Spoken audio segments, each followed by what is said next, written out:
নগেনৰ পত্নী তেখেতে খুব সুন্দৰ ৰূপত ঝাৰু মাৰি আছে আৰু কি কবা তুমি কোৱা পলালে লগত সংগতি ৰাখি এতিয়া বিহু মানে কি বিহু মানে হ'ল সৌন্দৰ্যবোধক পইচা এই সৌন্দৰ্যবোধক পইচাৰ কাৰণে মানুহে কাপোৰ কানি ধুৱে ঘৰ চৰ মুচে এতিয়া আমি ৰাস্তা পদূলিও সেই সৌন্দৰ্যবোধক পইচা কৰিছোঁ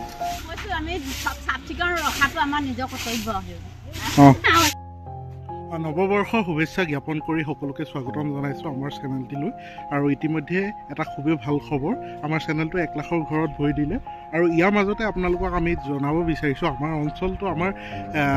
শিৱসাগৰ নামটি মিছাজান লাটুম গাঁৱৰ যিটো পথ এই পথটো খুব সুন্দৰ ৰূপত পৰিষ্কাৰ কৰিছে আৰু এই চিন্তাধাৰা হৰেণ কলিতাদেৱে কৰিছে তাৰ পৰিৱেশসমূহ আপোনালোকক দেখাবলৈ চেষ্টা কৰিম আপোনালোকে ভিডিঅ'টো সম্পূৰ্ণ ৰূপত চাই থাকিব ইমান এটা সুন্দৰ কাম কৰিবলৈ আপোনাৰ মনত কেনেকৈ আহিলে কওকচোন সুধি চলা নহয় এইটো কথাটো বিহুৰ লগত সংগতি ৰাখি এতিয়া বিহু মানে কি বিহু মানে হ'ল সৌন্দৰ্যবোধক পইচা এই সৌন্দৰ্যবোধক পইচাৰ কাৰণে মানুহে কাপোৰ কানি ধুৱে ঘৰ চৰ মুচে এতিয়া আমি ৰাস্তা পদূলিও সেই সৌন্দৰ্যবোধক পইচা কৰিছোঁ সেইটো এটা প্ৰথম কথা আৰু সেই লিখা বিহু আৰু কেইবাটাও কথা আছে সৃষ্টি প্ৰতিভাৰ চিনাকি কিছুমানে পিঠা পনা বনায় সেইভাগেতে সৃষ্টি প্ৰতিভাৰ চিনাকি দিয়ে ভাতৃত্ববোধৰ পৰিচয়ক মানুহৰ ডাঙৰ সৰুৱে ডাঙৰক সেৱা কৰে এই গোটেই কথাখিনি বিহুৰ লগত সংগতি থকা কথা সেইকাৰণে আমি বিহুৰ লগত সংগতি ৰাখি এই চাফ চিকুণতাৰ কথাটো মানে আমি অকণমান আগবাঢ়ি আচলতে খুবেই এটা ভাল কাম কৰিছে আমাৰ মিছাজানৰ এজন ব্যৱসায় হৰেণ কলিতাদেৱ হৈছে তেখেত আৰু এয়া চাওক পৰিৱেশটো কি সুন্দৰ কৰি তুলিছে এইফালে আমাৰ বন্ধুহেঁত আছে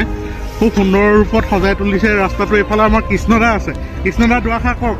আজি এই ইমান বৃহৎ কামটো যে এখেতে কৰিবলৈ ল'লে তাৰ সংক্ৰান্তত আপুনি কি ক'ব আমাৰ এজন বিশিষ্ট ব্যৱসায়ী শ্ৰীযুত হৰেণ কলিতাদেৱৰ আহ্বান মৰ্মে আমি ওচৰ চুবুৰীয়া গাঁৱৰ সকলো ৰাইজে মিলি ৰাস্তাটো আমি চাফ চাফাই কৰি আছোঁ কাৰণ এতিয়া আগন্তুক ভোগালী বিহু আহি আছে ভোগালী বিহুৰ লগত সংগতি ৰাখি যাতে আমাৰ পৰিৱেশবোৰ ভাল হয় সেই গতিকে আমি ইয়াত চাফ চাফাইখিনি কৰি আছোঁ হ'ব ধন্যবাদ এয়া কাম চলি আছে এইজন কোটিপতিয়ে আজি দেখিছে হাতত কোৰ লৈ এইদৰে ৰাস্তা একদম পৰিষ্কাৰ কৰি আছে আৰু এয়া হৈছে মিছাজান লাটুম গাঁও পথ সেইটো হৈছে আমাৰ ঘৰ গতিকে লৈ আপোনালোকে দেখা পাব এটা সুন্দৰ পৰিৱেশ সৃষ্টি হ'ব আৰু ইয়াত কিবা কিবি গছপুলি ৰুব নি ইয়াত মানে চেচুক জেগাত সাধাৰণতে গছপুলি ৰুলে নহয় সেইকাৰণে আমি মুকলি চাই জেগাবোৰত গছপুলি ৰোৱাৰ চিন্তা কৰিছোঁ আচলতে লাটুম চুকত মই দেখিবলৈ পাইছোঁ তেখেতে খুব ধুনীয়া এটা পৰিৱেশ সৃষ্টি কৰিছে আৰু লাটুম চুকত সুন্দৰ ৰূপত সজাই তুলিছে কিনাৰত ফুল চুল কিবা কিবি ৰুইছে আৰু পৰিৱেশটো আপোনালোকক দেখাই থাকিম চাই থাকিব আৰু ভাল আছিলে সেইফালে ন মই আগলৈ পৰিৱেশটো আপোনালোকক দেখাম সুন্দৰ ৰূপত সজাই তুলিছে আৰু এইফালে আছে আমাৰ ইন্দিৰা গান্ধী মানে হৈছে আমাৰ নগেনৰ পত্নী তেখেতে খুব সুন্দৰ ৰূপত ঝাৰু মাৰি আছে আৰু কি ক'বা তুমি কোৱা পলালে নহ'ব কোৱা এয়া হৈছে আমাৰ পিংকী বাইদেৱেও খুব সুন্দৰ ৰূপত ৰাস্তাটো পৰিষ্কাৰ কৰিছে কি ক'ব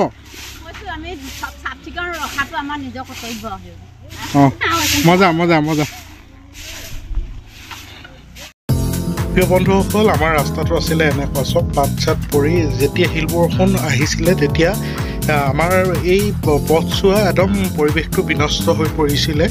গছ গছনি পাত সৰি পৰিলে প্ৰতিকৰে ঘৰত টিংপাত ফুটুৱাই শেষ কৰিলে আৰু তেনে অৱস্থাতে এতিয়া ৰাস্তাটো পৰিষ্কাৰ কৰি তোলাৰ চিন্তা খুব এটা ভাল চিন্তাৰ কৰিলে হৰেণ কলিতাদেৱে আৰু গতিকে লৈ সমূহ গাঁৱৰ ৰাইজ ওলাই আহি আজি এই ৰাস্তা পৰিষ্কাৰ কৰি আছে আগন্তুক বিহু আহি আছে মাঘৰ বিহু আহি আছে গতিকে লৈ সকলো পৰিষ্কাৰ হৈ থাকিলে আমাৰ মনো পবিত্ৰ হৈ থাকিব গতিকে লৈ এয়া চাওক সুন্দৰ ৰূপত গাঁৱৰ ইমূৰৰ পৰা সিমূৰলৈকে সুন্দৰ ৰূপত তেখেতলোকে পৰিষ্কাৰ কৰিবলৈ আগবাঢ়ি আহিছে আৰু আজি এটা প্ৰীতি ভোজো আয়োজন কৰিছে তাৰ পৰিৱেশসমূহ আপোনালোকক দেখাবলৈ চেষ্টা কৰিম আপোনালোকে ভিডিঅ'টো সম্পূৰ্ণ ৰূপত চাব আৰু শ্বেয়াৰ কৰি দিব যাতে এনেকুৱা কাম পৰিষ্কাৰ পৰিচ্ছন্নতা কৰাৰ মাজতে আমাৰ এখেতে চাউল প্ৰতি ঘৰে ঘৰে তুলি আছে আজি খানা হ'ব হৰেণ কলিতাদেৱে এটা সুন্দৰ পদক্ষেপ লৈছে এইফালে কি ক'ব আপুনি মইনো কি ক'ম আৰু মোক আৰু যিটো দায়িত্ব দিছে সেইটোকে কৰি আছোঁ আৰু আপুনি কেইঘৰ চাউল তুলিলে কেইঘৰ 3 ঘৰ না 4 ঘৰ না মাটিকেইটা তুলি লোৱা এনে কিমান ঘৰ হ'ব এতিয়া আপোনাৰ ষ্টেচনৰ ঘৰ বঙালী ঘৰ নাই দৰ্শক আপোনালোকক অনুৰোধ জনাম যাতে আপোনালোকে এই ভিডিঅ'টো শ্বেয়াৰ কৰক এইটো কাৰণে শ্বেয়াৰ কৰিবলৈ কৈছোঁ অসমৰ বিভিন্ন প্ৰান্তত থকা প্ৰতিখন গাঁও পৰিষ্কাৰ পৰিচ্ছন্নতাৰে সুন্দৰ ৰূপত সজাই তোলক প্ৰতিটো অঞ্চল সুন্দৰ হওক আৰু পৰিৱেশটো সুন্দৰ হৈ থাকিলে আমাৰ মনসমূহ সুন্দৰ হৈ থাকিব গতিকে আপোনালোকে ভিডিঅ'টো শ্বেয়াৰ কৰিবলৈ নাপাহৰিব যাতে প্ৰতিটো চুকে কোণে প্ৰতিখন ঠাই সুন্দৰ ৰূপত প্ৰতিখন গাঁৱে যাতে ৰাস্তা পদূলিবোৰ সুন্দৰ কৰি ৰাখে তাৰ মানসেৰে আপোনালোকৰ মাজলৈ আগবঢ়াই দিলোঁ এই ভিডিঅ'টো আৰু আগন্তুক দিনত নতুন নতুন ভিডিঅ' আমাৰ চেনেলত আহি আছে সদৌ অসম ভিত্তিত আয়োজিত হোৱা ভাওনা প্ৰতিযোগিতাৰ ভিডিঅ'সমূহ আহি আছে আপোনালোকে চাই থাকিব আৰু চেনেলটো যদি ছাবস্ক্ৰাইব কৰা নাই ছাবস্ক্ৰাইব কৰিব অনাগত দিনত সুন্দৰ সুন্দৰ ভিডিঅ'সমূহ আপোনালোকৰ মাজলৈ দিয়া প্ৰতিশ্ৰুতিৰে বহুত বহুত ধন্যবাদ জ্ঞাপন কৰি আজি এই ভিডিঅ'টি সামৰণি মাৰিছোঁ আৰু নতুন এটা ভিডিঅ'ৰ লগত পুনৰ আহি আছোঁ ধন্যবাদ